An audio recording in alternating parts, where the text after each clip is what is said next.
Welcome दोस्तों, हम अपने control and coordination second chapter को एनसीईआरटी को कंटिन्यू करते हैं। दोस्तों पिछले चैप्टर में हमने इन क्वेश्चंस के सॉल्यूशन और इससे पहले की ये जो रीडिंग है वो हम करा चुके हैं। दोस्तों आज हम अपना नेक्स्ट पॉइंट शुरू करेंगे कंट्रोल एंड कोऑर्डिनेशन का 7.2 कोऑर्डिनेशन इन प्लांट। जिस तरीके से दोस्तों हम देखते हैं कि इंसानों के अंदर या एनिमल्स के अंदर एक पर्टिकुलर नर्वस सिस्टम पाया जाता है। ये नर्वस सिस्टम हमारी सारी एक्टिविटी को, सभी तरह के मूवमेंट को कंट्रोल एंड कोऑर्डिनेट करता है। तो दोस्तों हमें यहाँ पर यही देखना है कि ये इस तरह का नर्वस सिस्टम जो इंसानों में या एनिमल्स में होता है, इसी तरह का कंट्रोल एंड कोऑर्डिनेशन सिस्टम क्या प्लांट में भी पाया जाता है, उसी के बारे में इस चैप्टर में इस पॉइंट्स में बताया गया है। उसी को हम कंटिन्यू करेंगे, रीडिंग करेंगे वन बाय वन। थोड़ा सा हम पीछे से रिकैप करते हैं। पीछे हमने पढ़ा था कंट्रोल एंड कोऑर्डिनेशन में, जस्ट इससे पीछे हमने ह्यूमन नर्वस सिस्टम पढ़ा था। नर्वस सिस्टम में हमने दो तरीके देखे थे, central nervous system which is made up of the brain and spinal cord. Second हमने पढ़ा था पेरिफेरल नर्वस सिस्टम जो कि बना हुआ होता है स्पाइनल नर्व और cranial nerve. Spinal nerve arising from the spinal cord and cranial nerve arising from the brain. इसके बाद हमने देखा था कि ब्रेन जिसके 3 पार्ट थे, fore brain, mid brain, hind brain. Fore brain का एक पार्ट सेरेब्रम का हमने पढ़ा। मिड ब्रेन के कोई भी डिस्ट्रीब्यूशन आपके सिलेबस के अकॉर्डिंग नहीं गिवन था। और third part of the brain, hind brain, उसके अकॉर्डिंग हमने 3 पार्ट्स पढ़े, जिसमें सेरेबेलम, मेडुला और पोन्स के बारे में हमने पढ़ा। ये सारे के सारे पार्ट्स ब्रेन के मिलकर एक कंट्रोल एंड कोऑर्डिनेटर मूवमेंट करते हैं, जो हमारी सभी एक्टिविटी को और सभी मूवमेंट को कंट्रोल करने का काम करते हैं। अब इसी तरह के कंट्रोल एंड कोऑर्डिनेशन सिस्टम के बारे में हम जानते हैं कि क्या प्लांट में भी इस तरह का कोई पर्टिकुलर सिस्टम होता है, या प्लांट में किस तरीके से उनके मूवमेंट को या उनके किसी भी एक्टिविटी को कंट्रोल किया जाता है। तो हम चलते हैं दोस्तों कोऑर्डिनेशन इन प्लांट। तो जैसा कि देखा है, animals have a nervous system, animals में नर्वस सिस्टम होता है। उसी तरीके से and coordinating controlling and coordinating the activities of the body.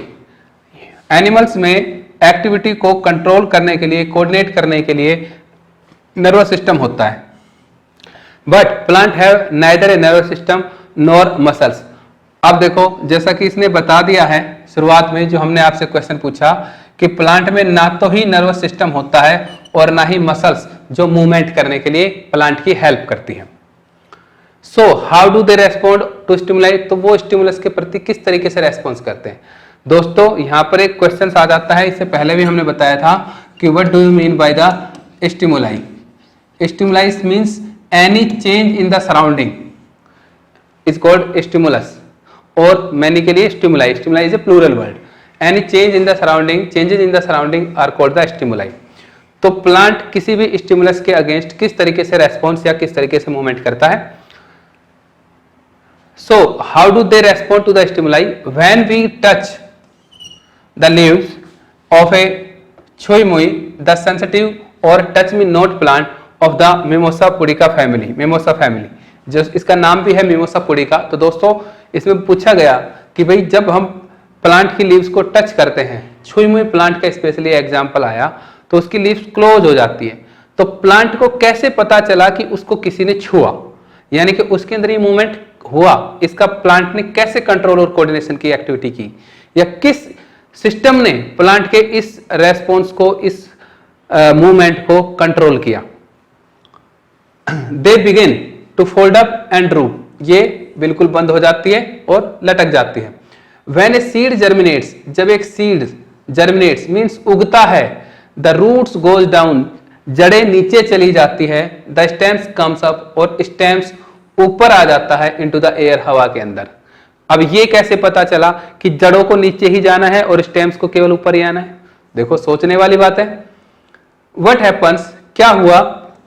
Firstly the leaves of the sensitive plant moves very quickly in response to touch. जैसा कि इसने दिखा कि हमने छुई मुई को जैसे ही प्लांट को टच किया, बहुत तेजी से लीफ क्लोज हो जाती है और लटक जाती है। दूसरा, प्लांट की जो लीफ है, प्लांट की जो रूट्स है वो नीचे ही जाती है और स्टेम ऊपर ही आता है। There is no growth involve in this movement. और इस दोनों ही मूवमेंट में इस मूवमेंट में क्लोजिंग ऑफ लीव्स किसी तरह का ग्रोथ मूवमेंट नहीं था। मींस ना तो प्लांट बढ़ रहा था ना घट रहा था, जस्ट क्लोजिंग देयर लीव्स, किसी तरह का ग्रोथ मूवमेंट नहीं था। On the other hand the directional movement of a seedling is called by the growth, जबकि सीडलिंग का डायरेक्शनल मूवमेंट का मतलब होता है जैसे root goes down and stem moves up, कि रूट नीचे ही गई और स्टेम ऊपर ही आया, that is the directional movement. ये डायरेक्शनल मूवमेंट कैसे हुआ? ग्रोथ इन वो इसमें इस मूवमेंट में जिसको डायरेक्शनल मूवमेंट का ग्रोथ हुई है ना, ये ग्रोथ को कंट्रोल कर रहा है, एक तरह से ग्रोथ मूवमेंट कहलाया। If it is prevented from growing it will not show any movement, अगर इसको उगने से रोक दिया जाए तो ये किसी भी तरह का मूवमेंट शो नहीं करेगा। तो हम क्या कह सकते हैं, it is a directional and growth movement. So plant show two different types of movement, one dependent on the growth and other independent of the growth. तो हम कह सकते हैं जैसा कि यहां पर आ गया है कि प्लांट दो तरह के मूवमेंट शो करता है, एक जो ग्रोथ पर डिपेंड करता है और दूसरा जो ग्रोथ पर डिपेंड नहीं करता है। तो इस यहां तक के पैराग्राफ में हमने देखा कि प्लांट के अंदर ग्रोथ और मूवमेंट के रिगार्डिंग दो दिए गए हैं, एक वैसा मूवमेंट जो ग्रोथ पर डिपेंड कर रहा है, दूसरा जो ग्रोथ पर डिपेंड नहीं कर रहा है। तो इससे पहले what is the stimulus, stimulus क्या था। अब आगे चलते हैं, immediate response to the stimulus. Stimulus जैसे कि एनी चेंज है, let us think about the first kind of the movement such as the sensitive plant. Plant के मूवमेंट के बारे में हम पढ़ रहे हैं। पहले तरह का मूवमेंट है जो कि सेंसिटिव प्लांट का, जो डिपेंड नहीं करता ग्रोथ पर। Since no growth is involved, कोई ग्रोथ नहीं होती है, the plant must actually move its leave in response to touch. Plant touch के रेस्पॉन्स में अपनी लीव्स को क्लोज कर रहा है, यहां पर किसी भी तरह का मूवमेंट नहीं है। जैसा डायग्राम में दिखाया गया है, यहां पर लीव्स बिल्कुल ओपन है और इनको टच करने के बाद मिमोसा पुडिका की लीव्स इस तरीके से क्लोज हो जाती है। इसमें किसी तरह का ग्रोथ मूवमेंट नहीं है। But there is no nervous tissue, और न ही यहां पर किसी तरह का नर्वस टिश्यू है like animals, nor any muscles tissue, ना ही किसी तरह की मसल्स है like again animals. How does the plant detect the touch and how do the leaves move in response. तो अब हमें यही बताना है, यही पढ़ना है कि प्लांट में ये मूवमेंट हुआ कैसे, प्लांट ने कैसे पहचाना कि उसे किसी ने छुआ है, प्लांट के छूने के बाद रेस्पॉन्स कैसे हुआ कि लीव्स को क्लोज होना है, इसके बारे में हम पढ़ते हैं। We think about where exactly the plant is touched. हम देखते हैं कि प्लांट वास्तव में कहां से टच किया गया, and what part of the plant actually moves, और प्लांट के किस हिस्से ने मूव्स किया। मींस लीफ को टच किया आपने, लीव्स आपस में क्लोज हो गई, तो किस हिस्से को टच किया गया और किस हिस्से ने मूवमेंट को शो किया। It is apparent that movement happens at point different from the point of touch. लेकिन आप देख रहे हो कि मूवमेंट वहां पर होता है जहां पर हमने टच भी नहीं किया, यानी कि किसी दूसरे पॉइंट पर टच किया और फिर भी मूवमेंट हो रहा है। यानी कि जरूरी नहीं है कि जिस पॉइंट पर टच किया गया वही पॉइंट मूव कर रहा हो। यानी कि जैसे कि अगर हमने इस लीफ को यहां पर टच किया है तब भी यही मूवमेंट होगा, ये लीफ क्लोज हो जाएंगी, और अगर हमने इस लीफ को यहां पर टच किया है तब भी ये सारी की सारी लीफ क्लोज हो जाएगी। इसका मतलब ये इस बात पर डिपेंड नहीं है कि आपने पॉइंट कहां पर टच किया है, सिर्फ टच किया है, ये इंपॉर्टेंट था। सो information that touch has occurred must be communicated. तो इसका मतलब ये हुआ कि आपने यहां पर टच किया, पूरी लीफ क्लोज हो गई, तो इसका मतलब टच का जो सिग्नल था मूवमेंट का वो इस पूरी लीफ में कम्युनिकेट हुआ होगा, तभी तो ये सारी की सारी। अब भाई हमने यहां पर टच किया तो ये लीफ क्लोज होती ना, लेकिन सारी लीफ क्लोज हो गई या ये भी क्लोज हो गई, ये भी क्लोज हो गई। इसका मतलब कि टच के जिस स्टिमुलस को लीफ ने लिया वो सारी इन लीफ में सर्कुलेट हुआ है, कम्युनिकेट हुआ है, इसीलिए सारी की सारी क्लोज हो गई। This plant also use electrical chemical means to convey this information from cell to cell, but unlike in animals. यहां पर भी प्लांट इलेक्ट्रिकल और केमिकल सिग्नल का इस्तेमाल करता है, बट एनिमल्स की तरह नहीं, अनलाइक एनिमल्स की तरह से नहीं करता। There is no specialized tissue of plant for conduction of information. यहाँ पर किसी तरह का कोई स्पेशलाइज्ड टिश्यू नहीं होता है जो इस इंफॉर्मेशन को कंडक्ट करता है या इस इंफॉर्मेशन को पास करता है। अगेन यहाँ पर किसी तरह का नर्वस सिस्टम नहीं है, लेकिन मूवमेंट हमने प्लांट में ऑब्जर्व किया, प्लांट के एक हिस्से को टच किया, लेकिन उसका असर सारे प्लांट पर दिखाई दिया या सारे इस पर्टिकुलर पार्ट पे दिखाई दिया। इसका मतलब जहां पर टच किया वहां से इंफॉर्मेशन पास हुई है, वहां से कम्युनिकेशन हुआ है, और कम्युनिकेशन करने के लिए ना तो यहाँ पर न्यूरॉन्स है और ना ही मसल्स है, लेकिन फिर भी कम्युनिकेशन तो हुआ है। Finally again as in animals some cells must change shape in order to movement to happen. लेकिन जैसे एनिमल्स में कुछ शेप्स का साइज चेंज हो जाता था, कुछ सेल्स का साइज चेंज हो जाता था, शेप चेंज हो जाती थी सेल्स की, मसल सेल्स की, ताकि मूवमेंट दिखाई दे। सम सेल्स मस्ट बी, ताकि मूवमेंट हो। Instead of the specialised protein found in animal muscle cells, plant cells change shape by changing the amount of water in them, resulting in swelling और shrinking and therefore in changing the shape. और जैसा कि हम पढ़ रहे थे कि animals में जो मूवमेंट हो रहा था मसल्स का, उसके लिए रेस्पॉन्सिबल था स्पेशल तरह का प्रोटीन, जिसकी कंसंट्रेशन से मसल्स की शेप में चेंज हो रहा था, और मसल्स की शेप और साइज में चेंज होने के कारण उस पर्टिकुलर पार्ट में मूवमेंट हो रहा था।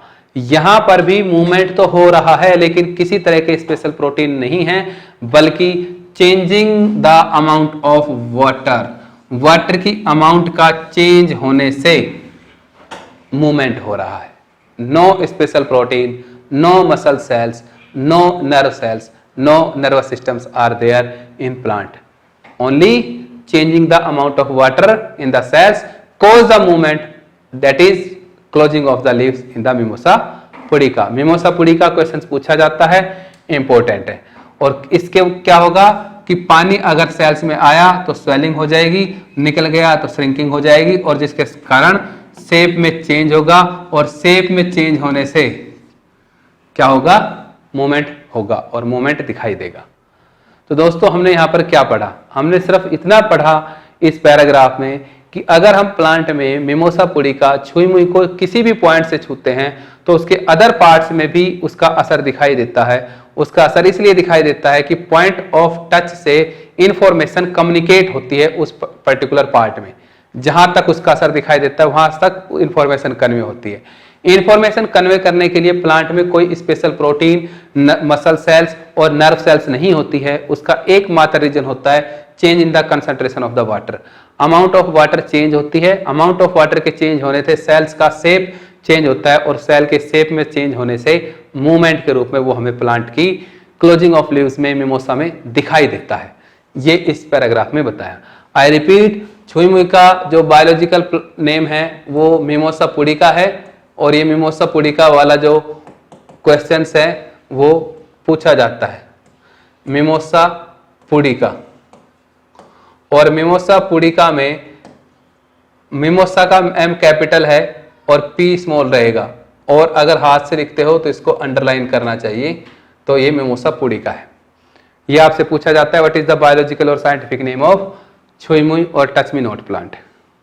ओके, आई होप आपको समझ में आया होगा। यहाँ तक आगे चलते हैं। Movement due to growth. अब जैसा कि शुरुआत में बताया कि दो तरह के मूवमेंट हो सकते हैं, जो ग्रोथ पे डिपेंड करता है वो, और जो ग्रोथ पे डिपेंड नहीं करता। छुई मुई का छूना ग्रोथ पर डिपेंड नहीं करता था। अब जो मूवमेंट है जो ग्रोथ के ऊपर डिपेंड करते हैं उनके बारे में पढ़ते हैं। प्लांट में जो ग्रोथ के कारण होते हैं, जिन पे ग्रोथ पे फर्क पड़ता है। Some plant like the pea plant climb up plant for fences by means of tendrils. जैसा कि आपने मटर का पौधा देखा होगा, वो टेंड्रिल्स के थ्रू, टेंड्रिल्स क्या होती हैं कि ये प्लांट है तो इससे निकलने वाली इस तरीके से स्प्रिंग लाइक स्ट्रक्चर को हम टेंड्रिल्स कहते हैं। तो आपने देखा होगा कि पी प्लांट हो या कोई ऐसा प्लांट जिसमें ये टेंड्रिल्स निकलती है, ये किसी भी ऑब्जेक्ट को टच करके और ऊपर बढ़ना शुरू कर देती है। झाड़ी में, फेंसेस में, वायरिंग में, कहीं भी किसी को भी पकड़ के और ऊपर मूव करती है। These tendril are sensitive to touch. ये टच के प्रति सेंसिटिव होती है।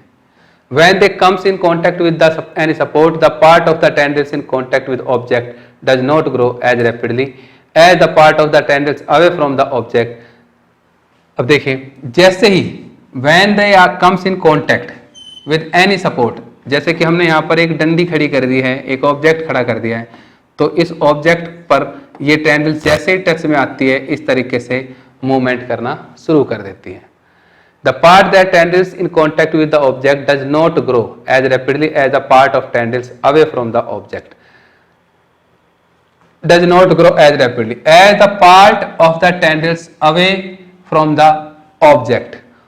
वो हिस्सा टेंडल्स का जो इस ऑब्जेक्ट से दूर है वो तेजी से ग्रो करता है, वो हिस्सा ग्रो नहीं करता जो टेंडल्स के जो ऑब्जेक्ट के पास में। यानी कि हम ये कह सकते हैं कि ये पार्ट बड़ा तेजी से ग्रो करता है ऊपर की तरफ। क्यों? क्योंकि ये इस ऑब्जेक्ट से दूर है और टेंडल से भी दूर है, लेकिन टेंडल जिसने इसको टच किया है वो पार्ट कम ग्रो करता है एज कंपेयर टू दिस। यानी कि ये पार्ट ज्यादा ग्रो करेगा क्योंकि ये ऑब्जेक्ट से दूर है, और ये टेंडल जिसने ऑब्जेक्ट को टच किया हुआ है ये थोड़ा कम ग्रो करेगा।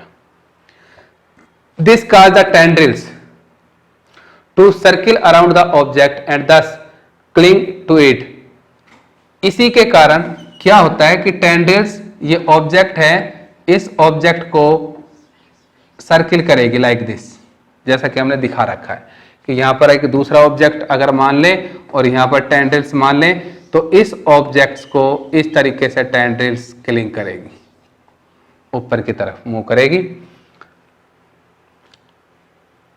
Cling to it. More commonly plant respond to stimuli slowly by growing in a particular direction, और एक पर्टिकुलर डायरेक्शन में धीरे धीरे वो प्लांट ग्रो करेगा। Because this growth is directional it appears as if the plant is moving, और ये दिखाई देती है जब प्लांट मूव करता है, तो यानी कि ये डायरेक्शनल मूवमेंट हो गया। Let us understand this types of movement with help of example. और भी एग्जांपल की हेल्प से इसको समझते हैं। यहां पर जो समझने की बात है मैं उसको थोड़ा सा एक्सप्लेन करना चाहूंगा। यहां पर जो दिखाया गया है मूवमेंट के बारे में, उस मूवमेंट के बारे में इतना बताना चाहूंगा कि यहां पर जो ग्रोथ मूवमेंट है उसको आप डिफाइन कर सकते हो अपने शब्दों में, जिसको आप कहते हो tropic movement.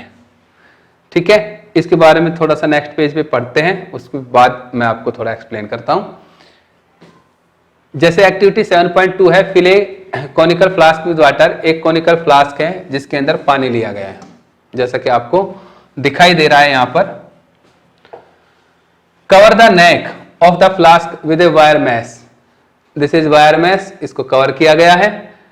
Keep 2 or 3 freshly germinates bean seed on the wire mesh. इसके अंदर कुछ बीन सीड डाले गए थे। Take a cardboard box which is open from one side. एक कार्डबोर्ड लिया है ये जो कि एक साइड से ओपन है और आपको दिखाई दे रहा है। Keep the flask in the box in such a manner that open side of the box face light coming from the window. Window से आने वाली लाइट को ये फेस कर सके, इस तरीके से कार्डबोर्ड में फ्लास्क को आपको रखना है।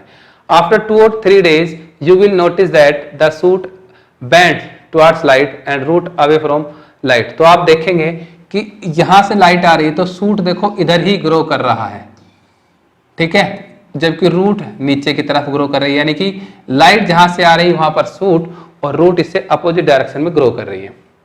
Now turn the flask so that the shoot away from the light and root towards the light. Leave it undisturbed in this condition for a few days. अब करना क्या है, इसको उल्टा करना है कि आपको सूट को लाइट से दूर रखना है और रूट को लाइट की तरफ रखना है और 2-3 दिन तक ऑब्जर्व करना है। Have the old part of the shoot and root change direction. क्या पहले की कंपैरिजन में रूट की डायरेक्शन सूट की डायरेक्शन चेंज हो जाती है?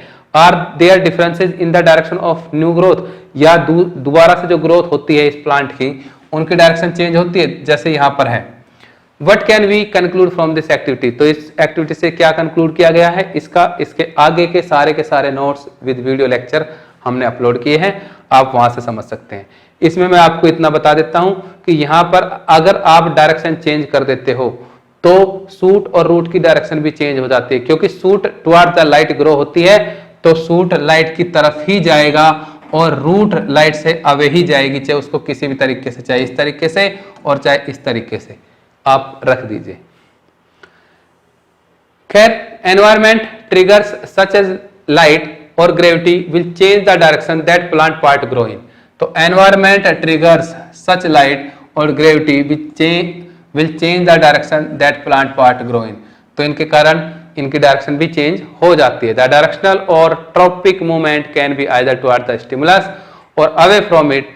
तो हम कह सकते हैं कि डायरेक्शनल मूवमेंट या tropic movement can either toward the stimuli or away from it. तो ये स्टिमुलस की तरफ भी हो सकता है और स्टिमुलस से दूर भी हो सकता है। डायरेक्शनल मूवमेंट होगा क्योंकि डायरेक्शन पे डिपेंड कर रहा है कि स्टिमुलस किस डायरेक्शन से मिल रहा है। So in two different kind of phototropic movement. अब देखो यहां पर बहुत से टर्म्स इकट्ठी हो चुके हैं बच्चों।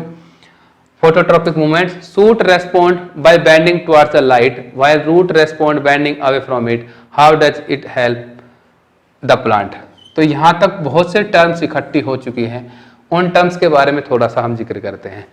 पहले तो यहां पर एक मूवमेंट आया जिसका नाम था ट्रॉपिक मूवमेंट। पहला तो यहां पर एक मूवमेंट का जिक्र किया गया है जिसको कहते हैं ट्रॉपिक मूवमेंट। अगर मैं ट्रॉपिक मूवमेंट की आपसे बात करूं तो हम क्या कह सकते हैं, directional movement of plant part in response to stimuli is called tropic movement or just tropism. Second, यहां पर दो टर्म्स और आ जाती है, पॉजिटिव ट्रॉपिज्म और नेगेटिव ट्रॉपिक मूवमेंट या नेगेटिव ट्रॉपिज्म। तो यहां पर यह भी दिया गया है कि movement of the plant part towards the stimuli, stimulus की तरफ मूवमेंट होना is called positive tropism. Positive tropism जैसे कि movement shown by the suit towards the sunlight is a positive phototropism.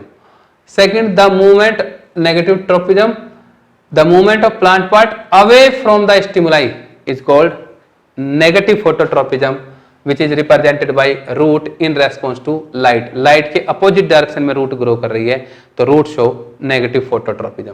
और जैसा कि मैं बोल रहा हूं, नेक्स्ट टर्म्स आती है फोटोट्रॉपिज्म। फोटो का मतलब होता है लाइट और ट्रॉपिक मूवमेंट मैंने बता दिया। तो directional movement of plant part in response to light is called phototropism. तो इन सभी टर्म्स के मतलब यहां पर मैंने आपको बता दी हैं।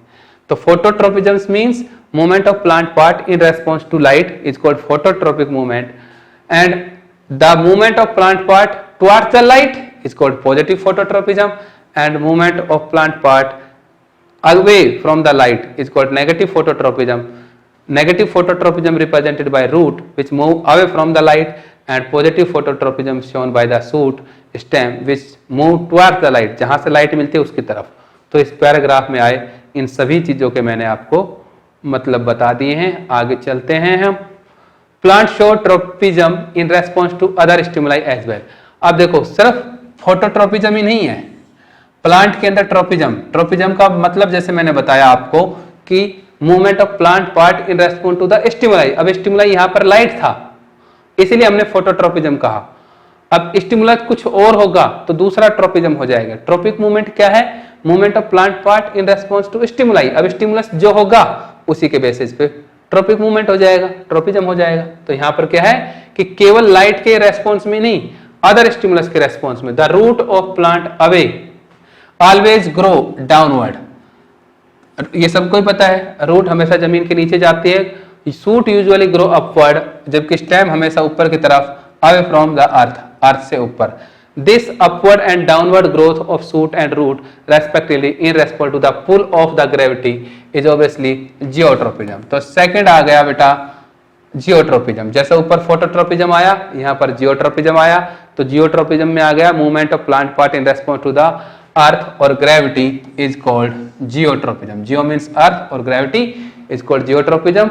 अब root show the positive geotropism because it is always grow downward, and stem show negative geotropism because it is move upward।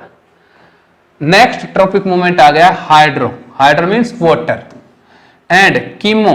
chemo refer to the chemicals। दो tropic movement और आ गए। what would be the hydrotropism and chemotropism? can we think of example of these kind of directional growth movement? one example of chemotropism is growth of pull and tube। Chemotropism का example दे दिया है, नाम बता दिया है chemotropism, आपसे बताया गया है कि आप डिफाइन करें।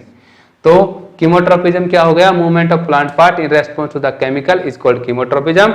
एंड कीमोट्रोपिज्म का एग्जाम्पल है growth of pollen tube towards the ovule is called chemotropism, और we can say that positive chemotropic because towards the ovules. about which we will learn more when we examine reproductive process of living organisms. अब pollen tube की growth है, उसको हम अगले third chapter में भी आपको एक्सप्लेन करेंगे. Let us now once again think about information is communicated in the bodies of multicellular organisms. अब आप सोचिए कि मल्टीसेलर ऑर्गेनिज्म में ये इंफॉर्मेशन किस तरीके से कन्वे की जाती है. The movement of sensitive plant in response to touch is very quick. अब देखो टच यानी कि thigmo. The movement of sunflower in response to day और night on the other hand is quite slow. Touch के response में हमने देखा कि तुरंत लीफ क्लोज हो जाती थी, लेकिन सनफ्लावर धीरे धीरे धीरे धीरे अकॉर्डिंग टू द सन और सन की तरफ मूव करता है.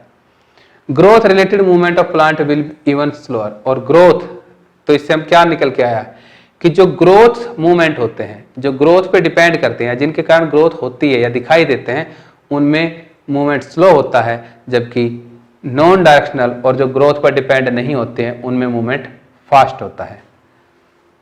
Even in animals body there is a carefully controlled directions to growth. Our arms and finger grow in certain direction, not haphazardly. So controlled movement can be either slow or fast. If fast response, अब देखो मैंने सारा एक साथ पढ़ दिया. Even animals bodies, human body के अंदर भी या एनिमल्स बॉडी के अंदर भी there are carefully controlled direction to the growth, कि ग्रोथ की डायरेक्शन कंट्रोल्ड है. Our arms and finger grow in certain direction. जैसे फिंगर इस पर्टिकुलर डायरेक्शन में मूव करती है, ना कि पीछे की तरफ. Not so controlled movement can either slow or fast. तो कंट्रोल मूवमेंट या तो स्लो हो सकता है या बहुत फास्ट हो सकता है. If response to stimuli to be made, information transfer must happen very quickly. If fast response of the stimuli are to made, अगर स्टिमुलस फास्ट है तो इंफॉर्मेशन भी वेरी क्विकली पास होती है. For this the medium of transmission must be able to move rapidly. इसके लिए medium of the transmission must able to move rapidly, उस medium का भी रैपिडली मूव करना जरूरी है, so that it response very quick और फास्ट मूवमेंट. अगर मीडियम रैपिडली ग्रो करेगा, मीडियम रैपिडली मूव करेगा, तो इंफॉर्मेशन भी रैपिडली और वेरी क्विकली पास करेगी. इसके बाद हमारे पास आता है electrical impulse are an example, sorry an excellent means for this. अब इलेक्ट्रिकल इंपल्स जो कि क्विक मूवमेंट के लिए दिखाए जाते हैं, इसके लिए एग्जाम्पल के रूप में सही रहेंगे. बट देयर आर लिमिटेशन, लेकिन यहां पर कुछ सीमाएं हैं to the use of electrical impulse. Electrical impulse को इस्तेमाल करने के लिए फर्स्टली पहली सीमाएं क्या है? They will reach only those cells that are connected by nervous tissue or not each and every cells in animal cell. तो सबसे पहली सीमा तो ये हो गई, ये केवल उनमें हो सकता है जो केवल नर्वस टिश्यू से कनेक्टेड हो. हर एक सेल में इलेक्ट्रिकल इंपल्स पास नहीं होते हैं और हर एक सेल्स में इलेक्ट्रिकल इंपल्स के थ्रू मूवमेंट या ग्रोथ दिखाई नहीं देगी, इंफॉर्मेशन पास नहीं होगी. और दूसरी क्या है? Secondly, once an electrical impulse is generated in a cells and transmitted, the cell will take some time to reset its mechanism before it can generate and transmit a new impulse.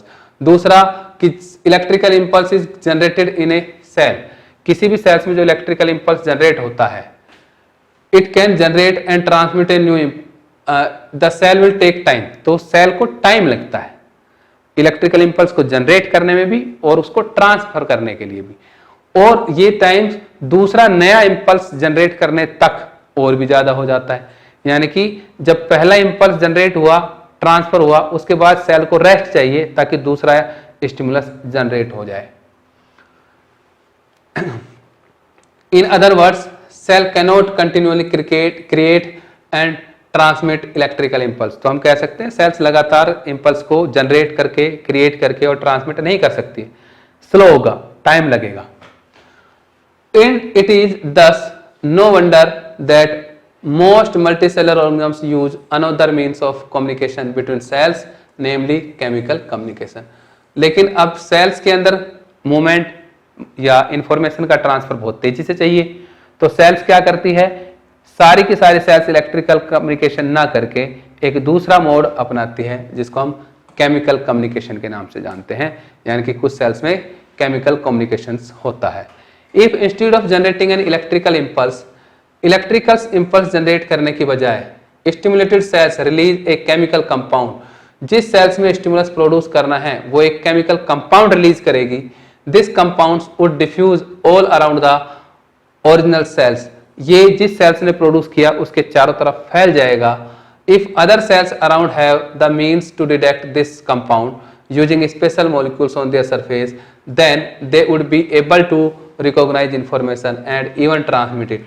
और जो sales इसके संपर्क में आएगी उनके अगर ability है, यानी कि उनकी सरफेस पे उस केमिकल्स को पहचानने की एबिलिटी है, स्पेशल प्रोटीन है, तो वो ना केवल उसको रिसीव करेगी बल्कि उसको अगले सेल्स में ट्रांसमिट करने का काम भी करती है।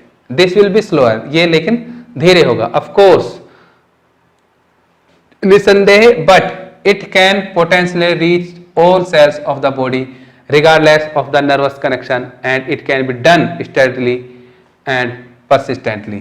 और ये स्लो होगा लेकिन ये उन सेल में भी चला जाएगा जिनमें नर्व सेल्स प्रेजेंट नहीं है, नर्वस ट्रांसमिशन नहीं होता है, नर्वस कनेक्शंस अवेलेबल नहीं होते हैं, उन सेल्स में भी इन केमिकल्स की वजह से कम्युनिकेशन हो जाएगा। और ये कम्युनिकेशन ना केवल लगातार बल्कि स्थायी रूप से होते रहेंगे। These compounds or hormone used by multicellular organisms to control and coordination show great deal of diversity as you'd expect। और इन केमिकल्स का जिसका जिक्र किया जा रहा है मल्टी सेलुलर ऑर्गेनिज्म में, उन्हें हम प्लांट हार्मोन के नाम से जानते हैं। वो कौन से केमिकल्स की बात कर रहे हैं? प्लांट हार्मोन की। और ये प्लांट हार्मोन न केवल कोऑर्डिनेट करते हैं ग्रोथ को बल्कि development and response to the environment, इसको भी कंट्रोल और कोऑर्डिनेट कर सकते हैं। यानी कि जिस केमिकल की बात की गई है जो नर्वस टिश्यू, नर्व सेल्स की जरूरत नहीं होती है, उन सेल्स के अंदर भी रिलीज होते हैं, उनके चारों तरफ प्रेजेंट सेल्स उसको रिसीव करती है, आगे कम्युनिकेट करती है, चाहे उसमें नर्व सेल्स हो या ना हो। और ना केवल ये केमिकल्स जिनकी वजह से ये मूवमेंट हो रहा है, इंफॉर्मेशन का ट्रांसफर हो रहा है, ये ग्रोथ को कंट्रोल करती है बल्कि डेवलपमेंट करती है और एनवायरनमेंट के अगेंस्ट रेस्पॉन्स को कोज करती है, रेस्पॉन्स क्रिएट करती है। They are synthesis at place away from where they acts and simply diffuse to the area of action. लेकिन ये कहां पर? जहां पर ये सिंथेसिस होते हैं उनसे ज्यादा, उससे दूर जाके एक्शन करते हैं। इसका एग्जांपल ह्यूमन बीइंग्स में हम समझ सकते हैं, ठीक है। जैसा कि हार्मोन जहां पर बनते हैं वहां पर काम ना करके अलग ऑर्गन में जाके काम करते हैं, ठीक है, जिसको हम टारगेट ऑर्गन कहते हैं। यानी कि अब यहां पर बात की जा रही है हार्मोन्स की। Let us take an example that we have worked with earlier. हम एक एग्जांपल लेते हैं। When growing plant detect light, जब बढ़ता हुआ पौधा लाइट को डिटेक्ट करता है, ए हार्मोन कॉल्ड ऑक्सिन, एक हार्मोन जिसका नाम ऑक्सिन है, synthesise at the shoot tip, ये इसकी शूट टिप पर बनता है। कौन सा हार्मोन? ऑक्सिन। क्वेश्चन पूछा जाता है where is auxin synthesise?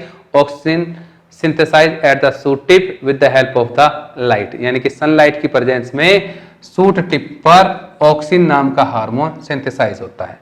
Help the cell to grow longer, और इसका काम क्या है? It's help to cell grow longer, इसका ये काम है कि सेल्स को लंबाई में बढ़ाता है। When light is coming from one side of the plant, oxygen diffuse toward the shady sides of the shoot. अब देखो जहां से लाइट आती है उस डायरेक्शन में तो बनता है। फॉर एग्जांपल इधर से लाइट आ रही है तो टिप पर इस पोर्शन में तो बनेगा, लेकिन पीछे वाला हिस्सा जहां पर छाया है, छाया वाले हिस्से के अंदर शेडी साइड में जाकर स्टोर हो जाता है स्टेम के। This concentration of oxygen stimulate the cell to grow longer on the side of the shoot which is away from the light, thus the plant appears bent towards the light. और ये एक question का answer हो गया कि how the plant appears bent towards the light. तो दोस्तों इसमें बताया कि ये कंसंट्रेशन ऑक्सीजन की स्टिमुलेट करती है सेल को ग्रो करने के लिए फास्टर या लॉन्गर, किस हिस्से की? जिस हिस्से में ऑक्सीजन ज्यादा स्टोर हुआ है, जिसके कारण वो हिस्सा ज्यादा ग्रो करेगा, यानी कि सैडी प्लेस का हिस्सा। As compare to the part which is synthesize this oxygen. यानी कि अगर हम बात करें कि ये अगर प्लांट है, प्लांट की टिप पर ऑक्सीजन सिंथेसाइज होगा और ये सनलाइट अगर इधर से आ रही है तो ये इधर सिंथेसाइज होगा और इधर क्या होगा, स्टोर होगा। तो ये वाला हिस्सा इस हिस्से से दूर है या ऑक्सीजन से दूर है और यहां पर ऑक्सीजन स्टोर होता चला जाता है, तो ये वाला हिस्सा जो पीछे की तरफ का हिस्सा है ये ज्यादा ग्रो करेगा एज कंपेयर टू दिस, और ज्यादा ग्रो करेगा तो ये इस तरीके से बैंड होगा। लाइट का सोर्स इधर है तो ये ग्रोथ इधर करेगा और ऐसा लगेगा जैसे ये प्लांट लाइट की तरफ मुड़ गया है। क्यों? क्योंकि पीछे वाला हिस्सा ज्यादा ग्रो करेगा तो वो आगे की तरफ झुका हुआ दिखाई देगा। This means plant appear to the bend toward the light. बड़ा इंपॉर्टेंट क्वेश्चन है, इसी कारण से हम कह सकते हैं कि प्लांट लाइट की तरफ झुकते हैं। Another example of plant hormone are gibberellin. दूसरा प्लांट हार्मोन क्या है? जिब्रेलिन है, which like oxygen help growth of the stem, और इसका फंक्शन क्या है? स्टेम की ग्रोथ करना है। तीसरा हार्मोन है cytokinin, promote the cell division and natural then they are present in the greater concentration in areas of rapid cell division such as in fruits and seeds. These are example of plant hormone. अब देखो यहाँ पर दूसरा था gibberellin. Gibberellin का काम क्या है? Help in the growth of the stem, stem की ग्रोथ बढ़ाना जैसा कि ऑक्सीजन कर रहा था। तीसरा है साइटोकाइनिन और उसका काम है सेल डिवीजन करना, और साइटोकाइनिन प्रमोट सेल डिवीजन को प्रमोट करना है किसमें? फ्रूट्स एंड सीड्स में। These are the example of plant hormone that help in promoting growth, but plant also need signal to stop growing. Plant को signal चाहिए ताकि वो ग्रो होना बंद कर दे। एब्सिसिक एसिड ये काम करेगा। Abscisic acid another plant growth regulator which inhibit the growth, जो ग्रोथ को रोकता है। Its effect includes wilting of sloop, और ये पत्तियों के विल्टिंग को, गिरने को भी प्रमोट करता है। तो फ्रेंड्स यहां पर हमारा प्लांट में कंट्रोल एंड कोऑर्डिनेशन फिनिश हो जाता है। यहां पर आए हुए क्वेश्चंस को मैं फिर से एक बार बता देता हूं। इससे पहले यहां पर हमने पढ़ा है प्लांट हार्मोन। प्लांट हार्मोन्स को दोस्तों हम जनरली पीजीआर कहते हैं, प्लांट ग्रोथ रेगुलेटर, और इनको हम प्लांट हार्मोन भी कहते हैं। प्लांट हार्मोन्स में आपने देखा सबसे पहला हार्मोन्स है ऑक्सीजन। आपसे पूछा जाता है ऑक्सीजन कहां पर सिंथेसाइज हुआ? टिप ऑफ द सूट, या हम कह सकते हैं ये सूट टिप पर सिंथेसाइज होता है। What is the function? आप यहां पर देख रहे हो कि इसका फंक्शन है इलोंगेट करना, इसकी सूट टिप्स की लेंथ को ग्रो करना, cell to grow longer, plant को बढ़ने का काम करना। और क्योंकि ये सिंथेसिस होता है सनलाइट के प्रेजेंस में, स्टोर होता है छाया वाले हिस्से में, छाया वाले हिस्से में ज्यादा कंसंट्रेशन होने की वजह से ज्यादा ग्रो होता है और प्लांट लाइट की तरफ झुका हुआ दिखाई देता है। दूसरा हमने पढ़ा इसमें जिब्रेलिन। जिब्रेलिन का भी काम क्या है? सेम इसकी तरह ये भी हमारे प्लांट की हाइट को बड़ा करने के लिए, help to grow of the stem, stem की हाइट को ग्रो करने के लिए था। तीसरा इसमें आया है साइटोकाइनिन। साइटोकाइनिन का भी आपने देखा कि it promote the cell division of fruits and seeds. और फोर्थ है जिसको हम कहते हैं ग्रोथ इनहिबिटर, जिसका नाम एब्सिसिक एसिड है, जिसे ABA से लिखा जाता है, और it inhibit the growth and wilting of leaves. ये दो काम करता है। These are the plant hormone. तो यहां तक इस बारे में किसके बारे में था? प्लांट हार्मोन के। दोस्तों अगेन इस चैप्टर के इन क्वेश्चंस को हमने किया हुआ है, इनके सॉल्यूशन आपके लिए दिए गए हैं, आप वहां से ले सकते हो। इसके बाद हमने इससे पहले यहाँ पर मूवमेंट पढ़ा था। मूवमेंट में हमने दो तरह के मूवमेंट पढ़े हैं। एक को हम बोलते हैं ट्रॉपिक मूवमेंट, जो कि डायरेक्शनल मूवमेंट होता है, स्लो होता है, और ग्रोथ मूवमेंट होता है, पॉजिटिव और नेगेटिव भी होता है। इसके अपोजिट हमने एक नेस्टिक मूवमेंट होता है, जो कि आपने की लीफ के द्वारा था। नेस्टिक मूवमेंट के अंदर नॉन डायरेक्शनल मूवमेंट होता है, नॉन ग्रोथ मूवमेंट होता है, और फास्ट होता है। ये तीन डिफरेंसेस हो गए हैं, एक इनकी डेफिनेशन हो गई। तो चार डिफरेंसेस ट्रॉपिक मूवमेंट और नेस्टिक मूवमेंट में।